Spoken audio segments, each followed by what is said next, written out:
The official teasers for Dominaria United have just been revealed, and the set is looking like it's going to be a lot of fun. We've got a brand new Lotus, we've got a blue card that destroys all creatures, and they might be bringing Infect back. Magic. I am a wizard! History. I'm an old wizard! The magic historian. My bones hurt. Greetings,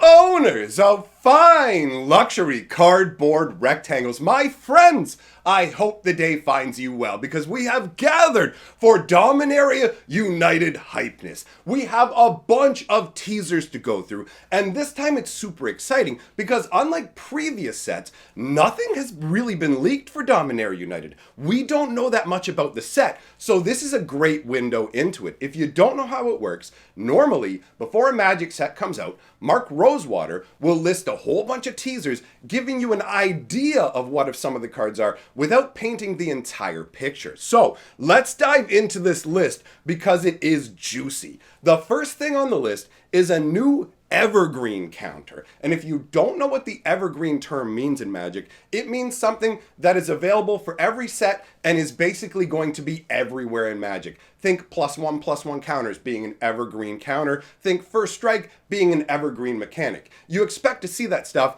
in every single Magic set, pretty much, right? They can go, we're going to remove an evergreen item from one set to kind of make the set special by that thing being absent, but mostly it just means you're going to see it all the time. So a new evergreen counter to me can mean one of two different things. It can mean a counter is being moved to evergreen status. So for example, -1/-1 counters could become evergreen in Magic where they go, you know what, we're going to put these in way more sets. And they do have a fun way of canceling out +1/+1 counters, so it does give you a dynamic ability in that way. But it could also just be a new evergreen counter that is a brand new ability being brought into the game. You know how we have counters that give first strike, double strike, all that kind of stuff that we saw in Ikoria? It could be an ability keyword, or it could be something we've never seen before that going forwards will be a permanent part of Magic. So that is one that really gets me excited and interested.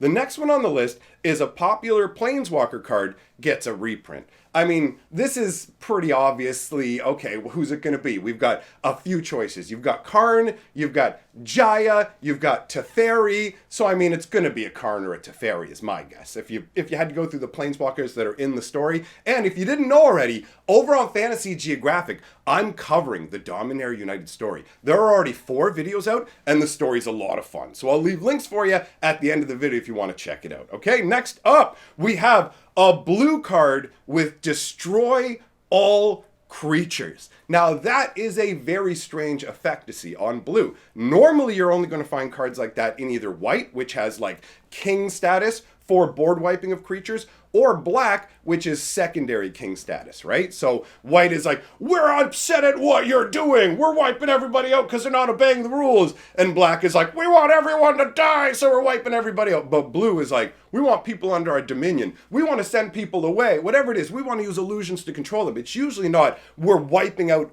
all the creatures. So that is a very cool effect, but I'm guessing it's going to be tied into something very strange. Like it's probably going to be some kind of massive sea beast that when it shows up, it says, if you have like 12 islands out or something like that, destroy all creatures, but it's got like indestructible. So he's just Slappy McTentacles the Destroyer, and he comes out and slaps everybody with tentacles, but he has an insanely huge casting cost. I mean, that's just a guess off the top of my head. Who knows? That's what I love about these. There's so much fuel for the imagination. And you guys let me know what you think this stuff is going to be, because remember what I said, we haven't seen spoilers. So you have a rare ability to be right here without having seen the spoilers and go, I actually called it. Anyways, next item on the list, a 5 mana value creature that can be a 10/10.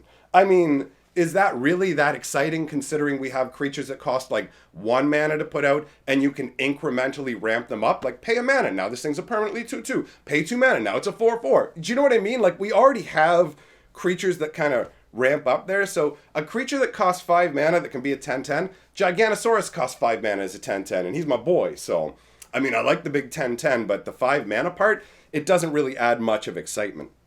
Next item on the list, 3 original Weatherlight crew members are in the set. Now, I could tell you who they're going to be, but we're dealing with a storyline here. Maybe you don't want to have 100% spoilers. Maybe you're going to go check it out on Fantasy Geographic. So I'll just say, super excited about the Weatherlight crew. Super excited about the old school tie-ins that they're bringing into this new story. Like, as far as Magic stories go, just so you know, the Dominaria United story is far and away the best story we've had all year. Kamigawa and Capenna cannot hold a torch to it, and that's because Dominaria gets to feed on all of this epic lore that exists from years and years, right? So just bear that in mind. Let's move on to the next item before I keep going on about the lore.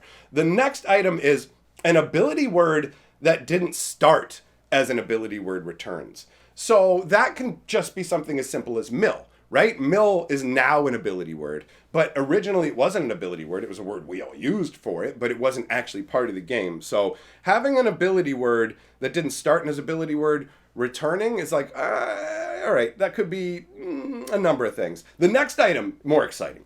A rare cycle of +1/+1 granting lords. So we're going to have across all 5 colors, my guess, you know what I mean? Or maybe they'll be multicolored, who knows? I feel like if you want to go Dominaria United, you can go 2 styles with it. You can go multicolored lords that wedge together groups into alliances, like the alliance that is being formed in the story that I'm not going to talk about any further. Or you can go, let's harken back to the original tribal vibes. Let's go green elves, red goblins, black zombies. Do you know what I mean? Like, just hit the notes across the board. It gets a little trickier for blue because you go wizards, white clerics, that kind of stuff, right? But it's real obvious with your elves, your goblins, like that is old school Magic. And +1/+1 lords are always exciting, especially when they're rare, because them being rare means they're going to have additional abilities, right? Unless they make some insane card that's like 1 mana for a 1/1 tribal lord that gives all your guys +1. Oh, that'd be, imagine that, eh? Like a 1/1 elf for 1 that gives all your elves +1/+1, so it's a 2/2 for 1. I mean, that's kind of busted, but, well, more than kind of busted. But I don't know, I feel like Wizards pushes the envelope so much with power level now that anything's possible, right? You let your imagination run free. But the cycle of lords is cool. It could be really obvious tribal. It could be some niche tribal that hasn't gotten that much love. The next item on the list is a card that grants poison. Okay, so this could mean poison's coming back. It could also mean that infect is making a return. This is a really subtle way to go, oh hey, when we talked earlier about a new counter becoming evergreen, if -1/-1 counters become evergreen, infect is an ability that a creature has. And when a creature with infect deals damage, it deals it in terms of -1/-1s to creatures and in terms of poison counters to a player, right? So if they're bringing this kind of concept back, that could be why it says a card that grants poison. It could also just be that they're putting in something that has poison as a nod, maybe 1 infect creature. The infect thing, I'm of 2 minds about, because infect is really evocative. It is actually one of the most evocative Phyrexian mechanics ever created. The idea that everything about this creature is so infected and tainted and vile that no matter what it touches, it corrupts it in different ways. If it touches a player, it doesn't affect their health normally. Instead, it gives them the Phyrexian oil, infests them, and eats away at them in this poisonous, unavoidable manner. You can gain 1,000 life, but 10 poison counters end you regardless. And it has that inevitability. You can just attack with a little 1/1. 10 poison counters get through and you're done. But the problem with infect is that if you beef the power of the creatures, you can do a crazy amount of poison damage really easily. So I am of the mind that if they bring back infect, it's going to be in one of 2 scenarios. Either it's going to be obtusely powerful, where you just go, this is so stupid, or they're just going to go on the other side of it and go, let's make it weak. So it'll either be on like 1 creature and be really strong, maybe some mythic rare or something like a Skithrix level Blight Dragon that really comes in and slams, some craziness like that, or it'll be, check it out, we put infect in here, but we made it weak enough that it shouldn't really mess standard up too much, right? I'm super interested specifically in that aspect.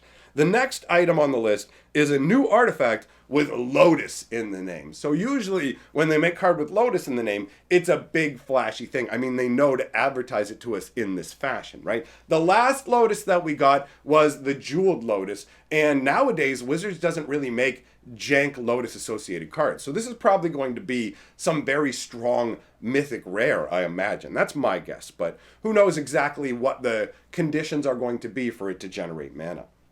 After that, we've got a character players have been requesting, get a card for you. Basically, it's saying, players have been asking forever for this particular character to get a card. We're giving it to you. So, this could be, we haven't gotten Gix yet. We haven't gotten Ashnod yet. Like, those are excellent choices right there. You know, they've slowly drip-fed us Thanos and Yawgmoth and all that kind of stuff. But we're still waiting. Ashnod and Gix are my main two forerunners of who we can expect to see. And I don't want to give any spoilers about any of the story or stuff, but it does make me lean more towards one than the other. I won't say more than that because I'm trying to talk about what's going on with the cards and stuff without spoiling too much for people who want to know the story later, all right? But if you want to know the story now, it's on Fantasy Geographic. Go check it out. So where did we leave off? Next up, we've got... Okay, the next part is rules text that will be showing up on cards. So what I'm about to read to you now are specific phrases you'll actually see on the card. So as long as enchanted creature is legendary, maybe this is an enchantment that lets you steal a legendary creature. So basically, for a cheaper cost than a regular control magic, you can go, boom, I'm going to steal your legendary guy. That feels like an easy choice for that one, although it could be a boost that only affects legendary creatures too. Next item on the list, you may exile an instant or sorcery with mana value X or less from among them. So this is just going to be some exile this card from your graveyard and then probably play it, right? That's pretty easy to choose. Next, we've got exile each non-land permanent with mana value 2 or less. Oh, wow. Okay, that feels like some kind of white blanket sorcery, all right? After that, enchantment creatures you control have... enchantment creatures you control have.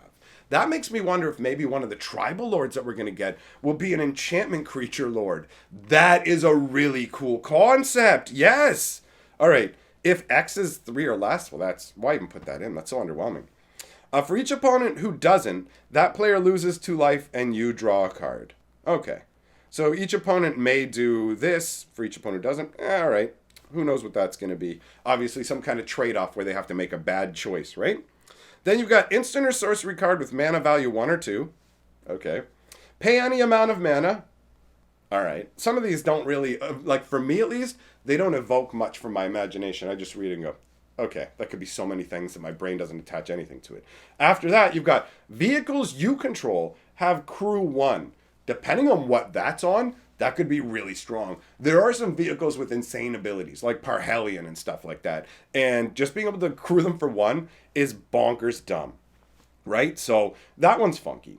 Oh, here, this is cool too. Where X is the number of legendary creatures you control. That's not something you see frequently. And I'm hoping that, especially because of Commander, Wizards is going to have made some interesting card that genuinely gives you a nice benefit for the number of legendary creatures you control. And then after that, we've got a bunch of different creature types that we can expect to see. So, we've got Dryad Warrior. Oh, we got Phyrexian Horse! I'll admit, I didn't look at the creature types like in advance. I read the rest before. Phyrexian Horse! What is that? Oh, I hope it's legendary. I want some kind of legendary Phyrexian Horse. An Elvish Archer, but it's in red. Well, now that's different. A red Elven Archer. Huh, I loved Elvish Archer when I started. Oh, there's a new Lurgoyf! Cool. All right. Human Core Soldier. Well, we know that there's a core presence because of...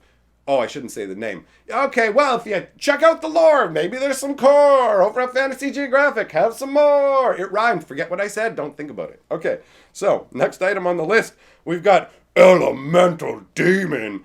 Cool. That's a neat idea, man.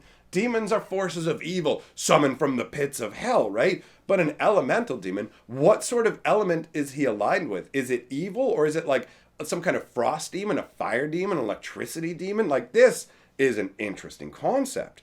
Then we've got a frog beast. That's fun. There are a bunch of goofy, weird frogs in Magic. You got the Gitrog monster. My new favorite is that goofy little Innistrad frog guy, Croaking Counterpart, I think it's called, where he copies your dudes. That's a lot of fun. Okay, what else do we have? Elf Artificer. Oh, that's interesting from a flavor standpoint, simply because most of the time elves are interested in the natural world and artifice is considered very unnatural, right? Green is normally against artifacts. So having an elf that's specifically like desiring to create them, it feels green but wrong. So I like that. Then you got a Viashino Warlock, a Lizardman Spellcaster. That's okay. Oh, Phyrexian Merfolk Wizard. Who's that?